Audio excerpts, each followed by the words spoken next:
Hey y'all, it's your favorite cozy girl back again with another episode of Robe Chronicles. And today we're talking about Married at First Sight, Season 16, Episode 16. Okay. We are almost, thank God, almost to the end. On this episode, the couples take a couples retreat. They go to some part of Tennessee. I can't even remember the name. Gatlinburg, something like that, Tennessee. And it's actually pretty far out, but that's where they're supposed to go have a couples retreat with all the couples. And everybody's worried about bears and stuff. Like, oh, we hear there's bears over there. Let me tell you, I don't care if you pay me. I'm not going nowhere where there are bears, because if I see a bear, I'm liable to act the fool. I'm just being honest. I don't care. I'm not going. Because if a bear scratches up my car, if a bear come eat me alive, scratch me, beat me, take my food, it's over. F this marriage, F this show, I'm heading home.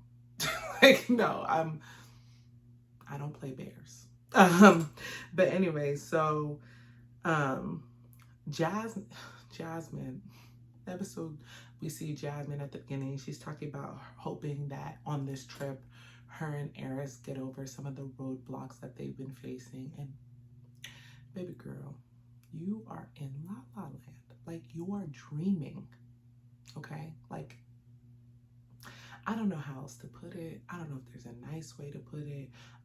Like, someone's got to sit her down and say, baby girl, no, it's not going to happen.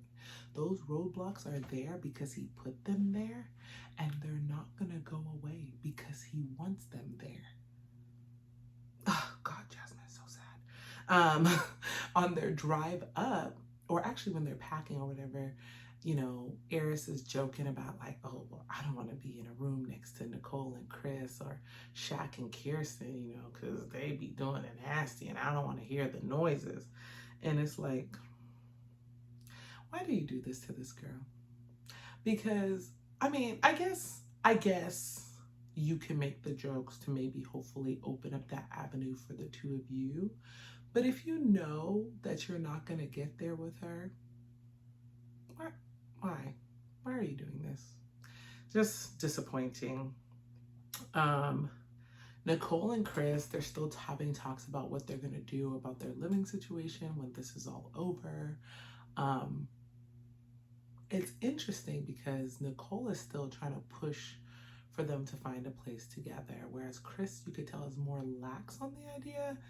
And I don't know, something about his laxness is bothering me on that topic. But I hope he gets it together. And she's right. You do need a place because not many apartments are going to allow for 3 dogs, and not 3 small dogs, 2 big ones, and then one that's probably under 50 pounds.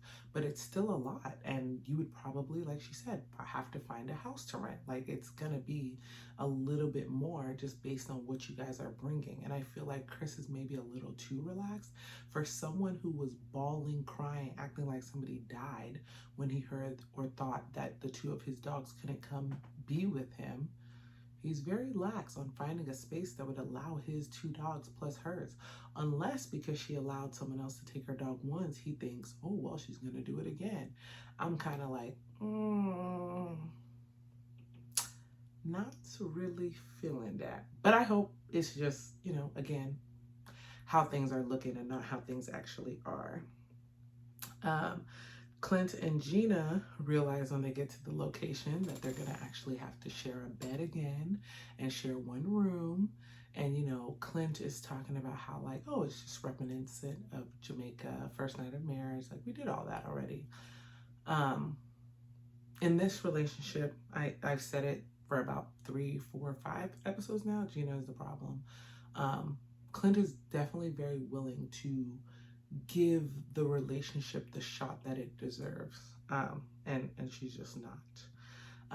As they're driving down, Nicole is starting to get irritated because her and Chris are running late, or they got caught in traffic or something. It's funny because Nicole has a lot of quirks that I think that's why she thinks people won't like her. Not really crazy quirks, This, she didn't mention it here, but I'm saying like these are the things or things that she does that I think, because she's like, I'm not gonna panic, I'm not gonna throw a hissy fit, I'm not gonna do this. And I think she's telling herself that because she doesn't want Chris to dislike her because of these things. But I'm like, it's okay to be frustrated that you're late. Like, that's what I want to tell Nicole. Like, it's okay. If you're upset, you're upset. You're upset, you're late. Whatever happened, happened.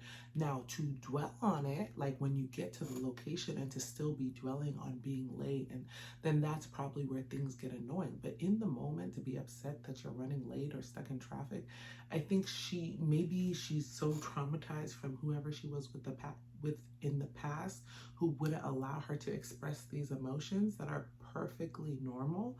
She kind of feels like she has to regulate herself in those responses. And I'm like, you don't, like, these are very normal things. People get irritated because they're late. Not weird at all, you know? But yeah, so then they make it and they get the room downstairs. The men are having like a little pageant, and the pageant is like Mr. Married Couple or whatever they called it. And so basically, the first part is like a clothing or dress competition, who's the snazziest or dresses the best. And it's funny because the girls are like, we're not just gonna judge it based off of the best outfit. Like, that is a part of it, but we want to see who's actually confident in whatever it is that they're wearing. So it's not just the clothes, it's the confidence. And I don't know how they chose the winner, but that was the first part of the competition. And then the second part was question and answer, and they would ask them questions and see how they answered. So when the guys come out in their costumes, they weren't costumes, they were suits. Aris comes out first. He wears like I don't know why. I just watched this and I still can't remember. He wore like a regular suit, but he didn't wear a button-up. He wore a t-shirt. And I think Aris has a problem in which he really likes to wear t-shirts. I'm like, boy, if you don't put a button-up on, you're gonna stress me out. Put on a freaking button-up. And then I think he wore like sneakers. But to his point, he was very confident in his outfit. He came out, he strutted his stuff. I personally wasn't a fan, but he was confident in the outfit that he wore. Up next, we had Shaq come out, and Shaq's new suit, snazzy, baby. I don't care. Dapper Dylan, that's what he likes to call himself. I don't know why. I wish somebody would explain, because his name is Shaquille. Oh, is his last name Dylan? Oh, okay, wait, hold on. Yeah, never mind. It makes sense again. Dapper Dylan. The suit was clean. Clean, I tell you. I saw it. I was like, okay, baby can dress. Because I like the suit a lot. I was sold on Shaq's suit. And the tie, which I was surprised, because he owns like a bow tie company. That was a company that makes bow ties.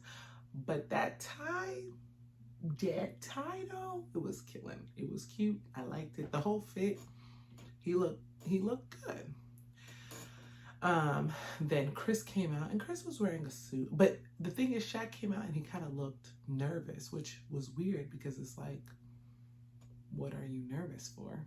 You're just in front of the same 4 women and your wife, 3 women and your wife that you've been with. But he did come off a little nervous.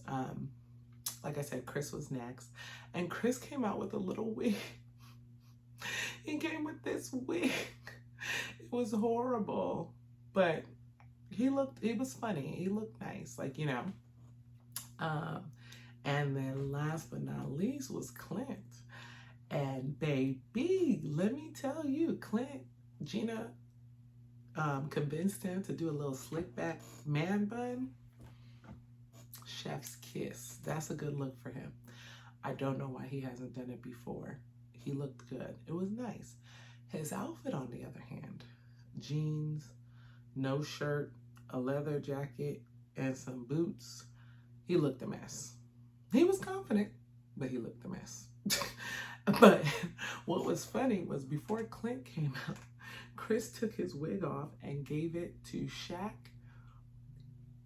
I screamed at the top of my lungs, because that man looked like Mr. Randy Watson from Sexual Chocolate when he put that wig on his head. I said, Shaq, wait a minute now. Do you have relationships? Does your family have a relationship with Eddie Murphy? Because you look dead on Randy Watson with that little greasy ass wig on. It was a mess. They were all cracking up, but I was like, I don't know if they see it, but I really wanted Shaq to stand up and be like, Sexual Chocolate, Sexual Chocolate. Oh God, that would have made the episode 10 times better. But yeah, so then they start asking questions, and I think they say like, I don't even remember all the questions, but they were like, what do you think is something, I don't know. But the first question that they asked was about like, what do you think you need for a good marriage or something? And Shaq's response was so selfish. Like he was like, I need to make sure that I'm happy and this is that. And I was just like, this is why your wife doesn't like you. She don't feel confident in y'all relationship. She don't feel confident in what y'all got because you are incredibly selfish. You are a very, very, very selfish person. And maybe it's being born and raised and having only women around you and everybody babies you and gives you what you want. But Shaq, I was like, ugh. I mean, he tried to like continue on and say like a whole you makes a better partner and this and that. Too late, baby. We already know the crux of who you are, or the crust of who you are. And who you are is someone who only cares about yourself. Simple. Very, very simple. Clint's advice was pretty sound. I can't even remember what he said. And Chris is weird to me. So I don't know. I don't know if he's weird, but just awkward maybe. So sometimes when he talks, it's like, cringe. Then they asked about like something about marriage roles and where they play a part now and whatever. And, Eris gave a pretty good response about how people should define the roles that they have in their own marriage, right? It shouldn't be based on outside influences. It's whatever you and your partner decide within your marriage. I know there was a part where they asked about what couples should get now because divorce is so high, or like to lower that. And like, excuse me, I think Shaq said something about free couples counseling or couples therapy. I think Chris said something about getting a stipend that you could use to spend on your spouse. Something like that. I don't know. Chris is weird to me. I mean, Nicole liked the answer. She's clapping, but I'm like, this man shouldn't answer any more questions ever. But anyways, so yeah, then they had to rank them. In last place came Clint.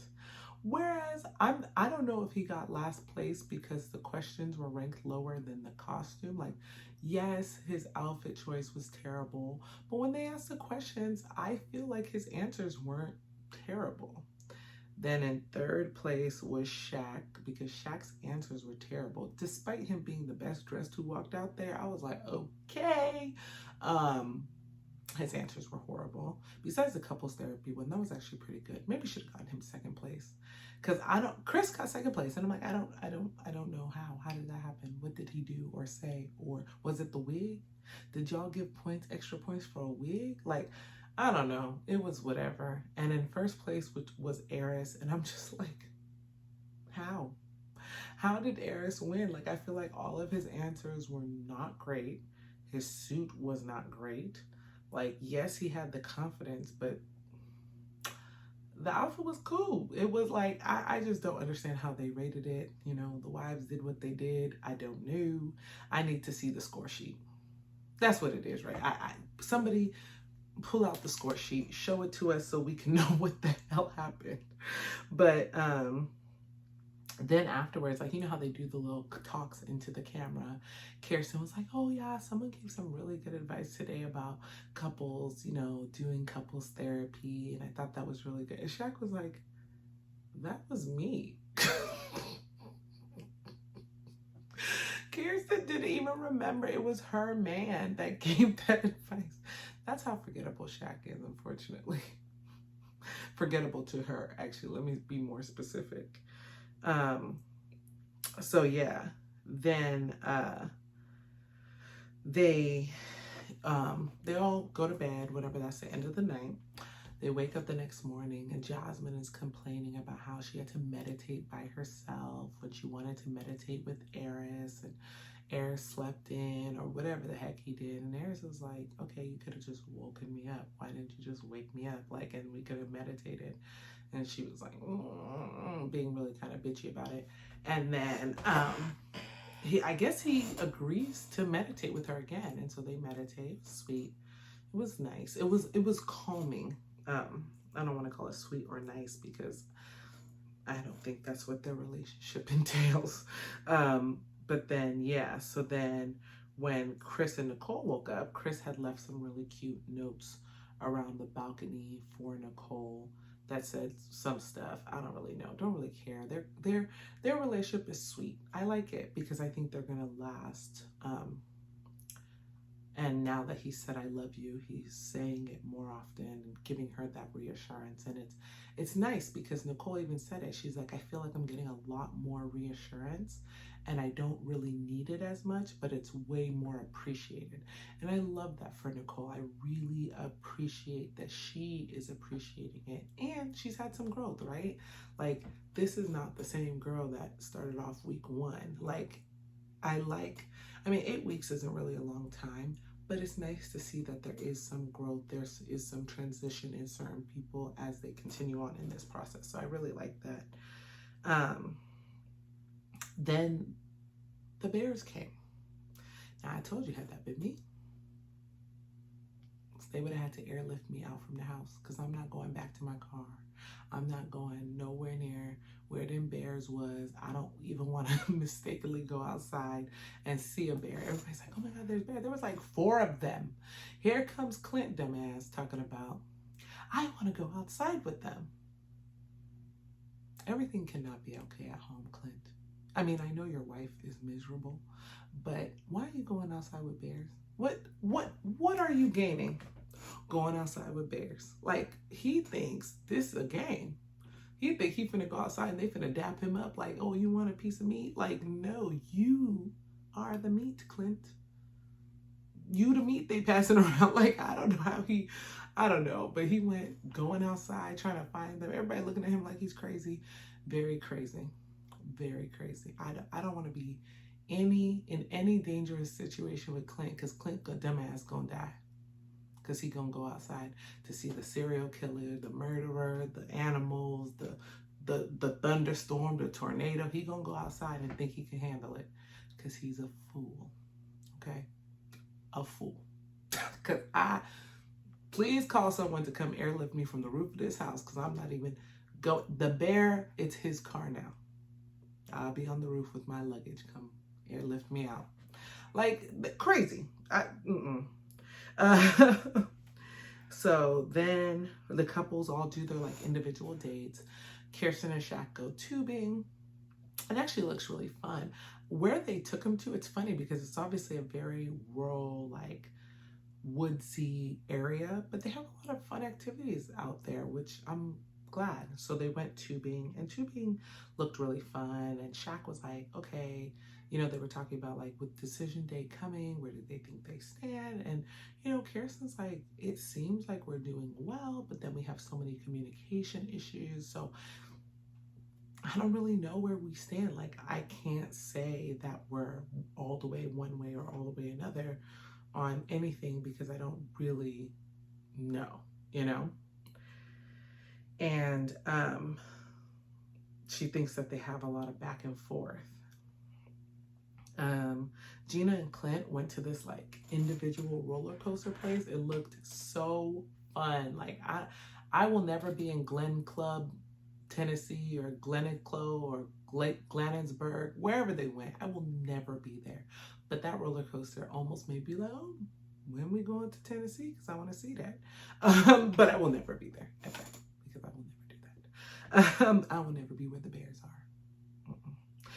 But they went on that roller coaster and it looked like a lot of fun. And Clint felt like sleeping in the bed together really kind of helped their relationship. But it's funny because I think that that's really what they need, because I feel like Gina is fighting their relationship, but what they really need is for them to just be close. Like right now, they're fighting it really hard. Oh, I don't find him attractive. Oh, I don't like him. Oh, I don't this. It's so easy to say that as long as you're keeping your distance, right? Because there's that barrier, that there's that hard stop, that hard line where you guys kind of keep everything distant. But if you're in a situation where you're kind of like, okay, I don't like this person, I don't want to be with this person, but y'all cuddle up at bedtime, y'all getting close, y'all canoodling, y'all doing what y'all doing, then that kind of lets down that guard that you had and allows you to see somebody differently. And then I think that's what's happening, especially for Clint. But like I said, Gina is fighting it. Eris and Jasmine went rock climbing, and Harris was really mad because Jasmine beat him straight to the top. He was like, I know you have to be flexible to be a gymnast, but wow, she really smoked me on that rock climbing wall. And she did. And I was proud of her. I was like, okay, Jasmine, you better go, girl. But then they go and they have like they all come back from their dates. Actually, I don't think they showed Chris and Nicole on a date. Maybe they didn't have one. And they all come back and they're at like a little table dinner that the men cooked. And Clint gets right into it. He's like, I want to know about everybody's sex life. Like, how is everything going? And da-da-da-da-da. He's like, because there's nothing happening over here, so I want to hear about it from other people. And everybody kind of talks about how they feel. And it's funny because Jasmine thinks her and Eris are in a better place. And I'm like, what place is that, baby? Because he still don't think you're attractive. Y'all still not having sex. Y'all ain't closer than you were before. You're not any closer than you were before. What place is it that she thinks they're in that he don't know they're in? Because he don't know it. If they're in a better place, he don't know what place that is. But then, you know, they're all talking or whatever about how they feel and where they're at. You know, Gina talks about still being friends. I don't know. It's weird. Then Eris goes and talks about how great Jasmine is and how patient she's been with him and supportive. He goes on this whole like spiel, I can't even say it, on how like great she's been and patient she's been through this process, and how he likes that about her and this and that. And you know, Jasmine is moved to tears.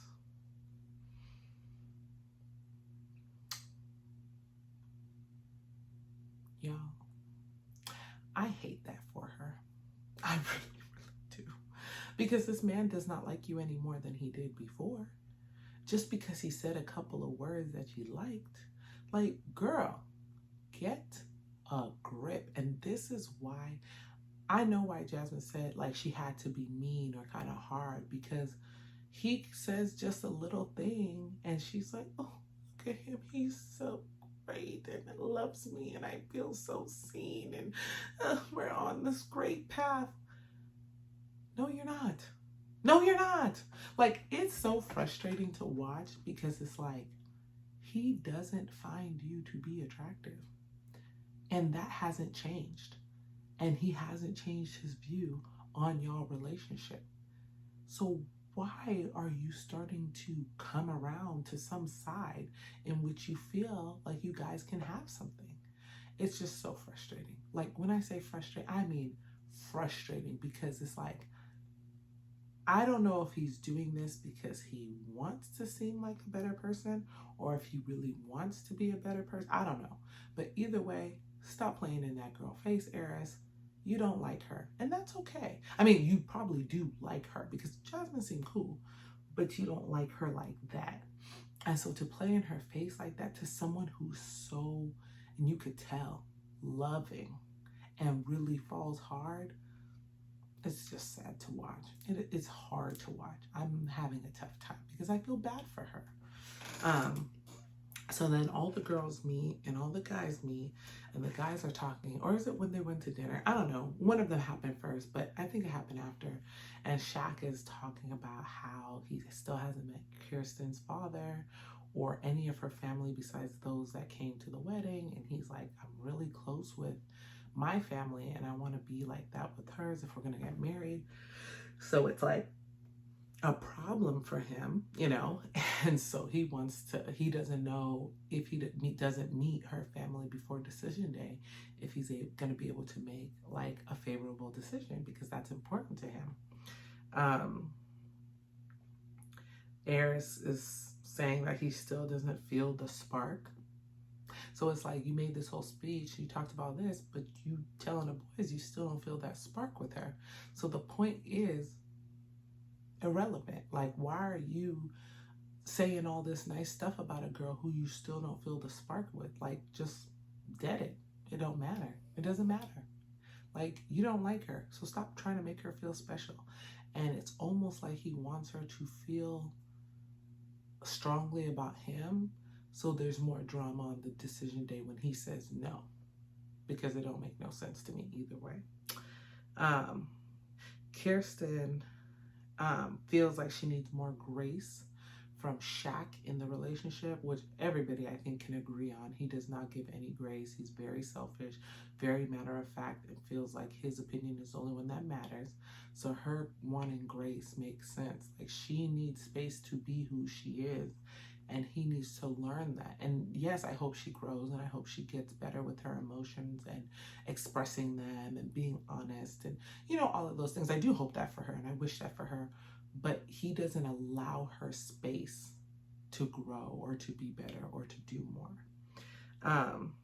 Gina feels like her and Clint haven't really left the friend zone. She feels that there's still a lot, but she wants to give it a 100% shot. I don't like the girl, so I have no comment. Jasmine says she finally feels seen by Eris. I can't even comment on that anymore. And then they went to the 80s party that they had because it was Nicole and Clint's birthday. Yeah. So Nicole and Clint had birthdays, and so they threw a little 80s party. And it's funny because Shaq was dressed like the 70s. I was like, that little afro, those little bell bottoms, that little top, very 70s. That's not 80s at all. So I don't know who told him what the 80s consisted of. Maybe like AT and AT1, maybe. But the 80s was a little different. He could have worn an Adidas tracksuit. But the fact that he had them bell bottoms in his Rolodex of clothes already, okay. But yeah, it did. Kirsten was like, oh, you got hair again. He didn't look any better. It didn't do anything for him. Not that Shaq looks bad with no hair, but you know, it didn't do any favors for him, that afro. So that's pretty much how the episode ends, with them at that party. Oh, Eris did have to leave early because he had a work thing, but I don't think it's the end of the weekend, so he might be coming back. It looks like he comes back in the next episode, so I'm not sure what exactly happens or how long they're there for, but he did have to leave for the night because he had to go back to work. And then they went to the party, and it looked like everybody had a good time. It looked like a good time. It looked like a fantastic time. I like that all the couples get along well and they can have a good time together. Surprisingly, this episode wasn't terrible. I think the last episode and this episode, they weren't bad. I mean, am I frustrated with these couples? 100%, because I feel like they're still not giving it everything that they should be. But I think that these episodes are a little bit better in terms of just getting information and seeing things happen. That's better, but the actual couples aren't any better. We're looking at 3 no's and 1 yes. Like, there's no element of surprise in this season. We know what's coming, right? I even saw a little bit of the after party when the managing editor at Gossip was like, oh, she was singing Gina's praises, like, oh, Gina, you're so much better than Dominique, who cut it off without giving it any chance because you and Clint are giving it a go. Don't put me on that, because I'm going to tell people the truth. They have a bunch of people who come on the after party that do not tell these couples the truth. Gina, Clint, Gina, you're trash, okay? What you're doing to Clint is trash. You're trash. That's what she should have been saying, not talking about, oh, you're better than Dominique. No, Dominique was smarter than all of y'all who was just leading people on that you don't want to be with. Okay, don't get me on this soapbox talking about how Dominique is the GOAT right now, okay? Because I will get on my soapbox, but I will save that for another day. Please like, comment, subscribe. Tell me what you think, how you're enjoying these past couple episodes or not enjoying these past couple episodes. I know we're all excited to get to the end because they have been dragging. Let's see what happens in episode 17. I'll see you guys next time. Bye.